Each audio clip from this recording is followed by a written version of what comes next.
एक बार की बात है, एक साधु हिमालय की गुफाओं में ध्यान कर रहा था। वह साधु जीवन के गहरे रहस्यों को समझने की कोशिश में था।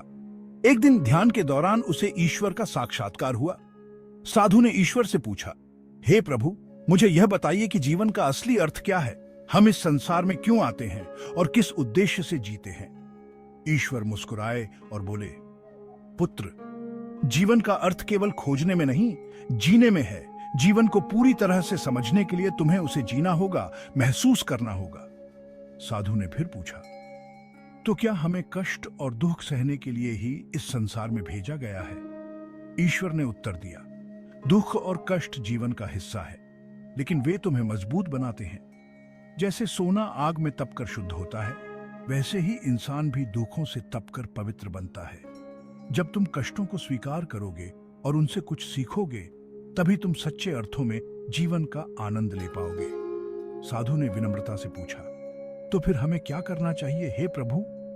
ईश्वर ने कहा, बस प्रेम करो। हर इंसान के प्रति, हर प्राणी के प्रति प्रेम और दया का भाव रखो। जीवन की हर परिस्थिति को खुले दिल से स्वीकार करो और हर अनुभव से कुछ सीखने की कोशिश करो। जब तुम प्रेम और करुणा के साथ जीवन जियोगे, तभी तुम्हें जीवन का सच्चा अर्थ समझ में आएगा। साधु ने यह सुनकर आंखें खोली और मन ही मन ईश्वर का धन्यवाद किया। अब वह जान चुका था कि जीवन का असली अर्थ प्रेम, धैर्य और दया में निहित है।